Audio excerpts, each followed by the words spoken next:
La technique du râteau, alors ça c'est une technique qui est alors utilisée très généralement. La technique du râteau, vous savez comment ça marche. C'est également dit de la technique des lieutenants. Ça consiste à faire tenir des discours totalement contradictoires par les différents responsables du parti afin de ratisser large les électeurs aux opinions contraires. Donc vous allez avoir, par exemple, le râteau Hollande, vous aviez M. Montebourg, qui était à l'extrême gauche. Alors lui, il tenait des propos plus à gauche que Mélenchon. Il allait s'opposer aux délocalisations, on allait voir ce qu'on allait voir, on a vu. Maintenant, il est à New York, vous avez vu. Madame Aubry, elle, c'était l'Europe sociale, tati-tata, fille de son père, bon. Vous aviez Ségolène Royal, donc elle, c'était tout le prestige de quelqu'un qui avait été candidate à la présidence de la République, bon. Et puis vous aviez Manuel Valls, qui était là pour jouer les pères tapes dures à droite de Sarkozy. Voilà. C'est la vis. Voilà. Donc, les électeurs interprètent chacun à la façon le programme politique et personne n'est là pour les détromper. On ratisse large. Parce que l'esprit humain est ainsi fait qu'il préfère retenir les choses qui lui plaisent que les choses qui lui déplaisent. Voilà. On préfère retenir. Donc quelqu'un dit « Ah oui, j'ai entendu, je vais voter Hollande parce que j'ai entendu Montebourg et très bien, il va lutter contre les délocalisations. » Alors si vous dites « Mais non, mais attendez, il pourra lutter contre rien du tout. Les délocalisations, c'est l'article 63 du TFU, hein, le traité sur le fonctionnement de l'Union européenne, qui interdit tout contrôle au règlement aux circulations des capitaux. Donc il ne pourra rien faire du tout. » Donc ça, c'est fait pour, et vous voyez qu'au total, vous élisez quelqu'un qui ne fait rien de tout ça.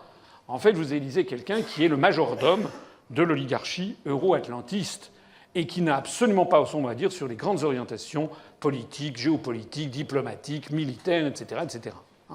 Voilà. Alors cette technique du râteau, on va la voir, c'est utilisé exactement de la même façon à l'UMP, au PS, au Front National. La technique du râteau, cette fois-ci, c'est plus les mêmes têtes, mais c'est le même principe. Donc vous avez ici M. Pierre Lelouch, porte bien son nom. Monsieur Pierre Lelouch, qui est en fait un euro-atlantiste de grande extrace. C'est quelqu'un qui est là à la tête un des plus grands otaniens parmi les otaniens. Et puis vous avez Monsieur Copé, qui se piquait d'être de temps en temps un peu à gauche, de temps en temps un peu à droite. En fait, maintenant, il a disparu de la circulation, comme vous le savez. Monsieur Juppé, représentant, paraît-il, la vieille garde chiracienne. Et puis vous avez M. Fillon. M. Fillon qui est là pour jouer les utilités, Premier ministre, ancien proche de Philippe Séguin, etc. Et puis enfin, vous avez Jacques Millard, qui, par moments, est plus anti-européen que moi.